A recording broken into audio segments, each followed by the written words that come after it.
오늘 말씀은 선지자 엘리야가 로덴 나무 있을 때 이야기입니다. 어떤 모습의 이야기인가? 아주 절망의 늪에 빠진 이야기입니다.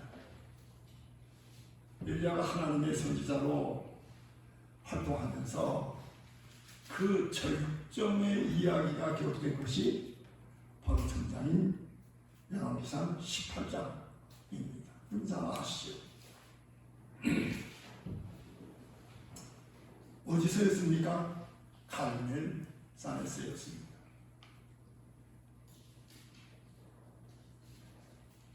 타락한 권력자들과 무지한 백성들이 따르는 바알신이 참신인지 여호와 하나님 참신인지 갈멜산상에서 대결이 있지 않았습니까?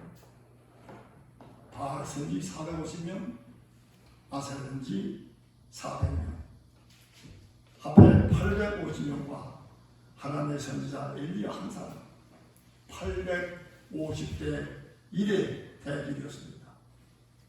숫자와 세력으로 본다면 게임이 안 되는 그런 형편이었습니다. 그러나 엘리야는 우상 선지의 수와 그 세력에 조금도 두려워하지 않았습니다. 여호와 하나님이 참 하나님이심을 그는 확신했기 때문입니다. 여러분 잘 아시는 대로 대결의 내용은 송아지를 죽여 각을 떠서 제단에 불려놓고 기도로 그 제물에 불이 내려서 제물을 타오는 신이 참 하나님이다. 그것이 내건 문제였습니다. 결국 어떻게 됐습니까? 바알 선지자들이 정오를 지나고 저녁 소재를 드릴 시간까지 바알이여 응답하소서 부르짖고 나는 그 몸을 막 이렇게 칼로 긁으면서 발악을 하면서 소리 질렀지만은 아무 응답이 없었습니다. 다음 엘리야의 차례였습니다.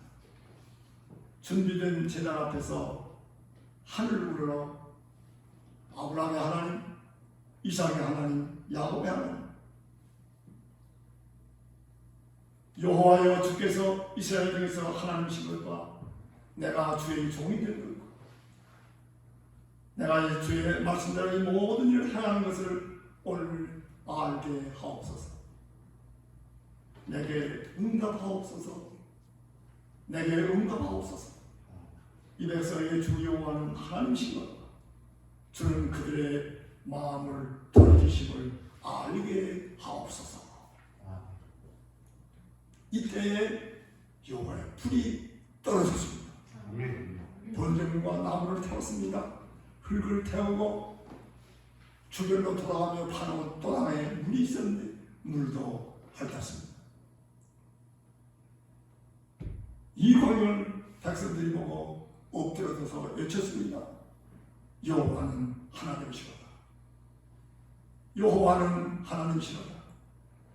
엘리야의 큰 승리였습니다. 우왕좌왕 관망하던 백성들은 이 대결의 광경을 보고서 결단을 합니다. 그들은 다 하나님께로 엘리야에게 돌아옵니다. 마침내 450명 우상 선지자들이 기성강가에 가서 그 백성들에 의해서 엘리야의 명을 따라서 처단이 됩니다. 엘리야의 그 확신, 그 담대함, 우린 18장을 읽으면서 참 대단하다. 바로 이것이 갈멜산상 있을 때의 엘리야의 모습이었습니다. 그뿐이 아닙니다. 불이 떨어진 승리 후에 엘리야는 갈멜산 꼭대기로 올라가서 기도를 합니다. 3년 6개월 동안 비가 오지 않아 가물어 메마른 고통에 충고하는 그 땅, 하나님이여 비를 주시옵소서. 부르짖어 기도하게 될 때 마침내 그 땅에 36개월 만에 피가 쏟아지는 역사가 일어났습니다. 이 쏟아지는 피 속에 왕이 마차를 타고 그 피를 맞으며 피 속에서 마차가 달려가는데 엘리야는 그 마차 앞서서 달려서 갈멜산에서 이스라엘까지 약 100리길을 달려갑니다. 아마 엘리야는 몸도 건장했고 아주 육상선수였던 분이 마차 앞에서 100리길을 달려갔어요. 아주 그는 강하고 담대한, 이것이 바로 요한일상 18장에 나오는 엘리야의 모습입니다. 그런데 이 엘리야가 19장에 와서 보면 아주 형편없이 나락한 모습으로 전락합니다. 무엇 때문입니까? 왕의 왕비 이세벨이 엘리야를 죽이겠다고 협박에 통지를 해왔기 때문입니다. 갈멜산 상에서 바하신 아세라신을 섬기는 그 우상 숭배자들이 기성강가에 나가서 엘리야의 명에 따라서 그 처단된 이러한 소식을 왕으로부터 전해들었죠. 이 소식을 들은 이 이세벨은 자기를 추종하는 사람들이 그렇게 비참하게 끝났다고 하는 것을 듣고 이걸 복수하겠다고 하는 분노가 불타올랐습니다. 그래서 사람을 엘리사에게 보냅니다. 내 이맘때까지 너는 반드시 죽이고야 마트다. 사형 통고를 한 거죠. 엘리야는 잘 알았습니다. 이 이세벨이라고 하는 여자가 얼마나 가락한 것이라, 그 정치 권력이 얼마나 막강하다는 것을 잘 알았습니다. 그렇기 때문에 순간 겁에 질린 거예요. 그래서 그는 도망길에 오릅니다. 약 160km가 떨어진 남쪽 부엘세바까지 도망을 갑니다. 그 부엘세바까지 가서는 같이 온 사환마저도 너녁이 머물러 있어요. 혹 둘이 움직이다가 발각이 더 쉽게 날까봐 염려하는지 모르겠습니다. 어떻든 너녁이 있어요. 그리고 부엘세바에서 네게부 그 광야로 들어서서 혼자 도망을 합니다. 한 길을 도망했습니다. 그 뜨거운 광야길, 얼마나 목마르고 얼마나 힘들고 지쳤을까요? 마침내 한 나무를 발견합니다. 로뎀나무입니다. 이 로뎀나무, 무슨 큰 나무가 아닙니다. 또 광야에서 흔히 볼 수 있는 그런 나무지 대단한 나무가 아닙니다. 한 관목이 하나입니다. 어떻든 그 로뎀나무 밑에 그 그늘로 들어갑니다. 그 그늘 안에 털부터 쓰러졌습니다. 그리고 하나님께 신음하듯이 부르셨습니다. 하나님, 저 죽고 싶습니다. 살 힘이 없습니다. 지금 내 생명을 거두어주세요. 그는 그 부르짖어서 하나님 앞에 이렇게 죽기를 구합니다. 나는 조상들과도 마음이 없습니다. 자기 연미 속에서 죽기를 구하는 거예요. 그리고는 눈을 감았습니다. 이 눈을 내가 다시 뜨지 못하니라. 나는 이렇게 죽고 마는 것이다. 그런 상태였습니다. 이것이 로뎀나무 아래에 있을 때의 엘리야의 실상입니다. 갈멜산에 있을 때 그 믿음, 그 용기, 그 당당함이 어디 갔습니까? 갈멜산의 엘리야와 로뎀나무 아래의 엘리야, 너무나 대조되지 않습니까? 로뎀나무 아래의 엘리야는 어쩌면은 가만히 생각해보면은 그것이 저와 여러분, 우리 인간의 실상이 아닌가, 그렇게 생각이 됩니다. 여러분, 인간은 약합니다. 약한 존재입니다. 못난 사람만 약한 것이 아니라 잘났다고 하는 사람도 약합니다. 예수 믿어도 인간은 여전히 약한 존재입니다. 여러분 가운데서 특별히 나이 드신 분들, 지난날 살아오면서 모든 것이 다 내가 바라던 대로 척척하게 이루어졌다, 그런 분이 계시지 못하도 별로 없지 않을까 싶습니다. 삶을 살아오시면서 내 생각과 내가 바라던 바는 저는 다른 방향으로 가게 되고, 등등으로 인해서 상처와 삶의 기백긴 어려움의 과정을 거칠 수밖에 없는 그런 날들이 우리 생활 속에 지난 돌변은 있지 않습니까?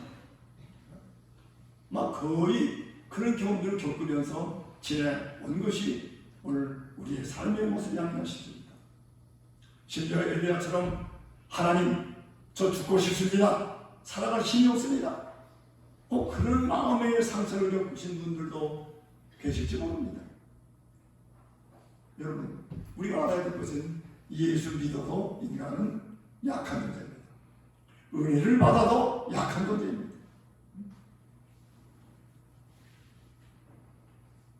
집사도 약하고, 권사도 약하고, 전도사도 목사도 약합니다.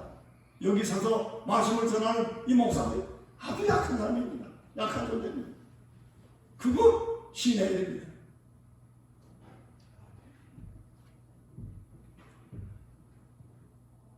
제가 목회 47년 하는 동안 지난날을 돌이켜보면 여러 경험을 겪어서 왔죠. 어떤 때는 엉뚱한 속썩이는 교인들 때문에 잠을 못 이루고 아주 괴로워했던 그런 적도 있었습니다. 이렇게 내가 목표를 끝까지 할 수 있을까? 그런 과정을 거치면서 47년 목표를 했고, 목표를 또 여기까지 온 것입니다. 여기 인간관계, 세상을 살아가면서 모든 것이 그냥 척척척척척척 그렇게 쉬운 세상이 아니에요. 그런데 놀라운 사실이 있습니다. 이 상처투성에 연약한 존재를 하나님은 버리지 않으셨다는 거죠. 여기서 우리 주목을 해야 됩니다. 하나님은 상한 때를 꺾지 아니하시고 꺼져가는 심지를 끄지 아니하시는 분이십니다. 하나님께서 로뎀나무 아래 쓰러져 죽기를 구하는 엘리야를 어떻게 대하셨습니까? 먼저 가까이 다가오셨습니다. 그때 엘리야 주변에는 사람이라고는 아무도 없었습니다. 심지어 종도 더 있으면 떼어놓고서 거친 광야길 단 홀로, 그야말로 세발작대기 둘러봐도 거칠 것이 아무도 없는 외로운 그런 처지가 되었다는 말이에요. 사람이 견디기 힘든 것 중에 하나가 이 고독감이라고 합니다. 외로움. 10절에 보면 엘리야가 오직 나만 남았다. 그 기맥이 없습니다. 나 하나뿐입니다. 이 세상은 나 하나뿐입니다. 얼마나 고독한 고백입니까? 오직 나만 남았다. 그 엘리야의 고백입니다.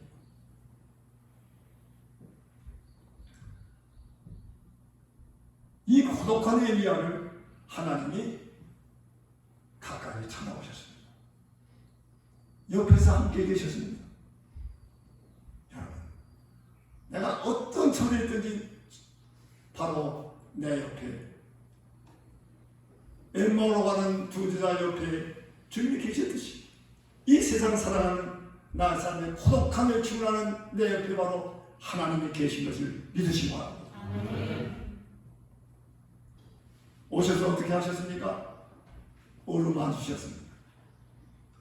따라하십시오. 천사가 그를 어루만지며 어루만졌다. 여러분, 우리말이 참 이거죠. 얼마나 그 좋은 표현이지만 어루만졌다. 피곤에 지친 엘리야를 쓰다듬어 어루만졌다. 누굴 연상할 수가 있습니까? 입시 공부에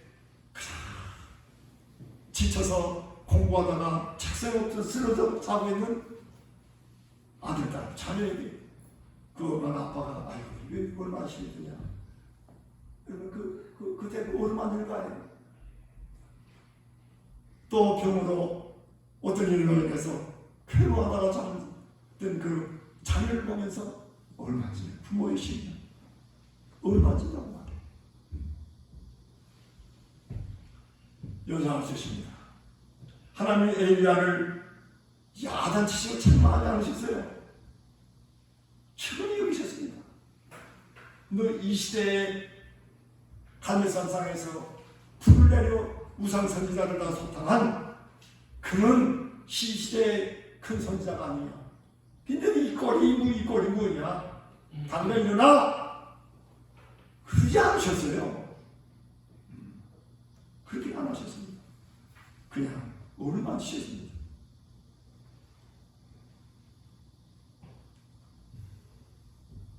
누가복음 15장 탕자의 비유는 예수님께서 친히 하나님이 어떤 사랑의 하나님이신 것을 우리에게 가르쳐 주시는 비유의 말씀입니다.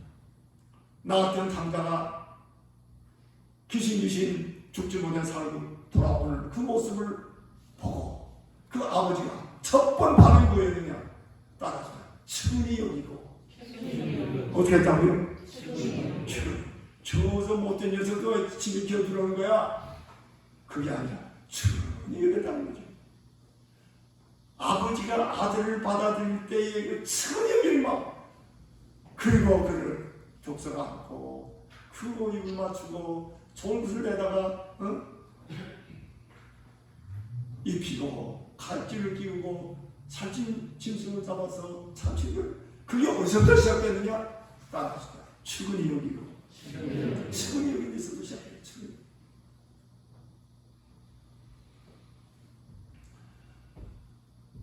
오늘도 우리가 세상을 살아가면서 혹은 신앙생활을 하면서 이런 일 저런 일로 인해서 혹 상처받고 피곤한 심령, 우리 하나님은 친히 여기시고 어루만져 주심을 믿으시기 바랍니다. 우리가 믿는다고 하면서도 하나님의 자녀라고 하면서 얼마나 부족하고 약할 때가 많습니까? 그러나 하나님은 우리를 버리지 않으십니다.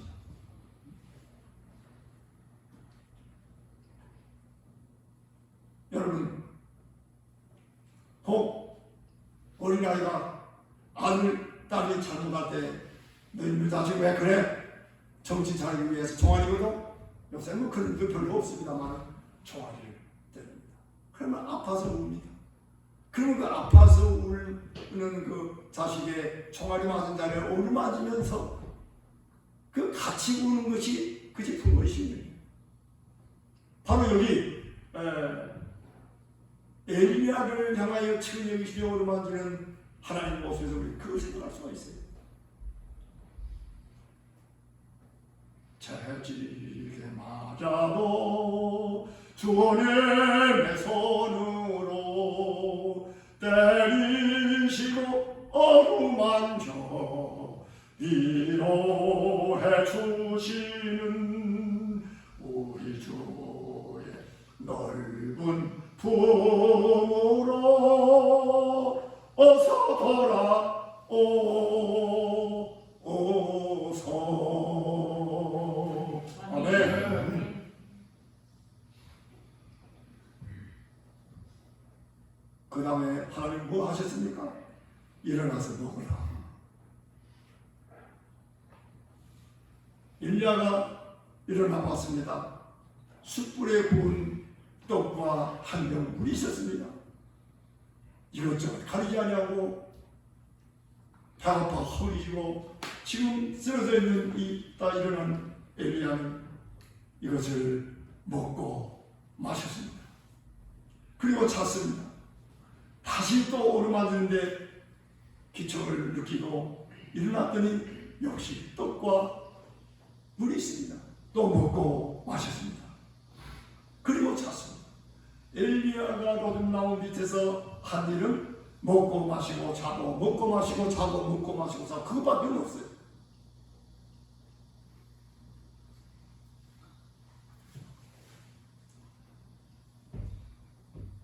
결국 로뎀나무 아래 엘리야의 절망의 자리이면서 거기는 휴식의 자리가 되었습니다.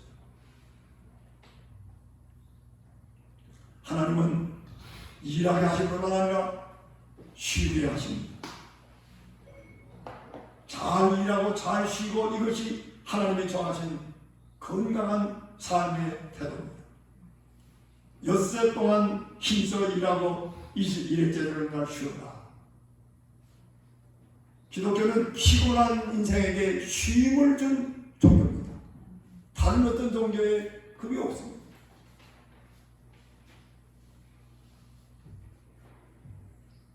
여러분, 열심히 일할 뿐만 아니라 쉴 때 쉬어야 됩니다. 여러분 형편에 따라서 휴가도 가시고 맛있는 음식도 드시고 쉬세요. 예수 믿는 사람은 기도만 하고 교회만 열심히 다니면 되지 뭘 쉬느냐, 뭐 휴가를 아니에요.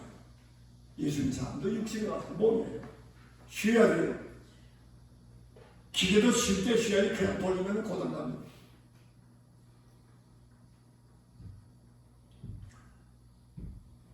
제가 기억되는 것이 있습니다.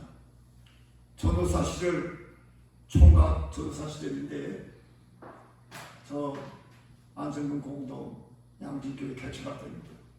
그 전도사의 젊은이 열심을 가지고 어찌나 열심히 뛰었는지 모릅니다. 여름 성경학교를 열심히 뛰어서 잘 마쳤습니다. 그런데 제가 쉬면 반에 돌아갔더니 처음 들어서 가지고 일어날 힘이 없는 거예요. 그냥 일어날 힘이 없어요. 여러분 그때 어떻게 되겠어요? 기도하나요? 기도할 힘도 없어. 그래서 가만히 생각하니까 내가 뭘 좀 기운 차려 먹어야 되겠다. 그렇게 생각을 해서 거기서 이제 귀신 나와가지고 버스를 타고 평택에 왔더니 평택에 지금도 그거 지나갔던 생각이 납니다. 계리봉이라고 하는 삼계탕 집이 있었어요. 계리봉. 지금은 나홀로 새로운 큰 집이 있었습니다. 그 삼계탕 집에 들어가서 삼계탕 한 그릇 시켜놓고 그 기도하고 먹고 나왔더니 저는 먹은 뒤에 힘이 나는 그때 느꼈어요. 눈이 번쩍 떠지는 거예요. 그래 다시 힘을 얻어가지고 교인들한테 약한 모습 안 보이라. 제가 별수 별 있는 인간이라고 해요. 약한 거예요. 그게 솔직한 거예요. 안 보려고. 그러다가 어떻게 하느냐는 기운이 없는 거죠. 먹구나. 역시 먹을 때는 먹어야 되겠구나. 여러분 잡수실 때 잡수세요. 좀 쉬세요. 바닷가에 바람 쐬러 가세요. 부부간에 좀 좋은 데도 가세요. 쉬세요.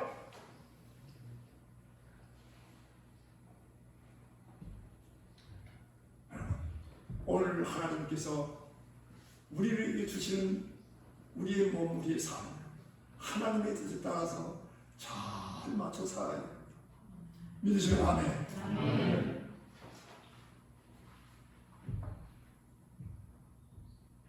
자, 이렇게 하나님께서 로뎀나무 아래 엘리야에게 이런 긍휼을 베풀어 주시면서 하신 말씀이 있어요. 너 호렙산으로 가라. 호렙산으로 가라. 이 로뎀나무 아래서 일어나 호렙산으로 가라. 그 몸 상태에서 호렙산 못 가거든요. 하나님께서 기운을 불러주신 거죠. 먹게 하고 쉬게 하시면서 호렙산으로 가라. 그래서 로뎀나무 아래서 하나님이 주시는 그 은혜로 기운을 새롭게 받은 이 엘리야가 40주 40야를 걸어서 어디 갔느냐? 호렙산까지 갔습니다. 그대로 로뎀나무 밑에서 끝난 것이 아니라 하나님이 주시는 그 힘있고 40주 40야를 호렙산, 모세가 십계명을 받았던 산, 그 거룩한 산 아시죠? 그 산에 갔어요. 거기 가서 하나님을 새롭게 만납니다. 하나님을 새롭게 만납니다. 거기서 하나님을 그전에 미처 경험하지 못했던 하나님 세미한 음성 가운데 들려오는 하나님을 거기서 새롭게 만납니다. 거기서 하나님께서 말씀하십니다. 너 외롭지 않다. 바알에게 묻지 않다. 7,000명이 내게 있다. 외롭지 않다. 통지가 있었는지 몰라서 그렇지. 그리고 내 할 일이 있다. 너는 과연 다시 되짚어 올라가가지고 하사에게 기름 부어 아람 왕이 되게 하고 예후에게 기름 부어서 이스라엘 왕이 되게 하고 내 시대가 끝난 내 뒤에 천사로 지을 엘리사에게 기름 부어 선자가 되게 하고 그 사명을 거기서 새롭게 봤습니다. 여러분, 이 사명을 새롭게 받는 엘리사, 거기서 그는 놀라운 새로운 출발이 일어나게 됩니다. 로덴다운 밑에 있는 상태 괴롭죠. 그러나 그것을 극복함으로 말미암아 새 힘을 얻게 되고 새 역사를 됩니다. 하나님의 그 뜻을 기억하시길 바랍니다. 사랑하신 여러분, 지금 어둠 나무 가래에 어두운 괴로운 상황 가운데 있다고 하더라도 이것을 극복하고 나아가는 길은 여호와 하나님을 바라보는 것입니다. 하나님을 바라보는 것입니다. 여러분, 우리가 하나님을 바라보고 나갈 때 꼭 기억해야 될 것이 하나 있는데 돌이킬 수 없는 어쩔 수 없는 것은 받아들여야 됩니다. 어쩔 수 없는 게 있잖아요. 내가 돌이킬 수가 없다. 그럼 받아들여야 돼요. 왜 하필 이런 병이 내게? 왜 하필 부부 생활이 내게? 왜 하필 이런 일이 내 가정에? 하필 끝이 없습니다. 돌이킬 수 없는 것은 받아들여야 돼요. 아멘. 믿으시기 바랍니다. 아멘. 여러분, 사도 바울도 가시가 있어서 얼마나 고통을 평생했습니까? 가시를 제거해달라고 하는 것. 그러나 하나님의 뜻이 가시를 갖게 하는 것이 그대로 뜻이었습니다. 그래서 사도 바울은 가시를 지닌 채 오히려 가시가 있어도 겸손하게 하나님께 매달리면서 그 사명의 길을 가게 되십니까? 돌이킬 수 없는 것은 받아들이시. 그리고 거기에서 우리가 하나님을 바라보세요. 여러분, 하나님을 바라본다는 것도 어떻게 아닙니다. 내가 오늘 이제 있든지 하나님을 바라본다, 소망을 하나님께 두고 하나님의 도우심을 구하게 될 때 내가 사는 삶이 달라지게 됩니다. 믿으시기 바랍니다. 아멘.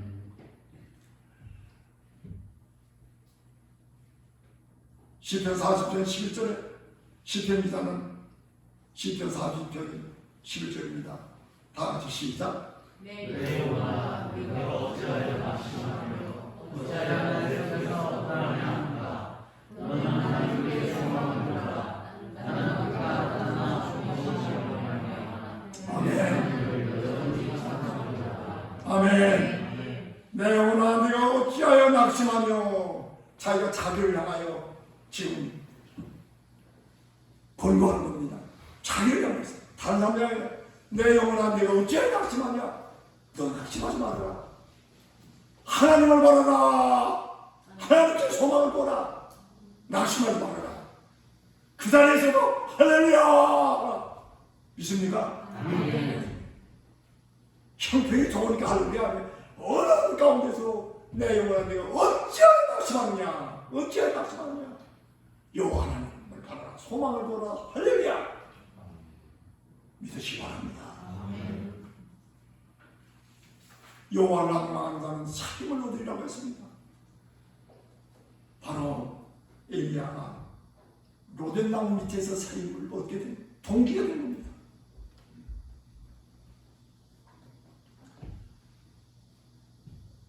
여러분, 절망적 고통의 상황은 누구에게나 있을 수 있습니다. 그러나 결코 포기해서는 안 됩니다. 결코 포기해서는 안 됩니다. 하나님을 바라고 외치고 나아가는 그런 승리할 수 있습니다. 여러분 민권운동이다 마틴 루터 킹에 대해 잘 아시죠? 그 후기에 민권운동을 할 때 많은 고통을 받았습니다. 자꾸 좌절이 되었습니다. 그때 그가 한 유명한 말이 있습니다. 나는 절대로 포기하지 않는다. 그러면서 따라서 한정된 절망 앞에 무한한 소망을 포기하지 마라. 한정된 그런 절망된 사건이 있어요. 그러나 우리에게 무한한 소망이 열렸습니다. 작은 것, 제 걸려서 큰 걸 포기하면 안 돼. 믿습니까? 이것이 우리 신앙. 그것이 엘리야가 고된 마음 밑에서 받은 은혜입니다. 사랑하시는 여러분, 지금 있는 자리에서 하나님이 내게 주신 은혜를 감사하신 바랍니다. 믿음으로 살고 소망으로 살고 살아가면서 사시기 바랍니다. 사랑하는 우리 모두가 이런 은혜 가운데서 주께 영광 돌리시기를 축원합니다.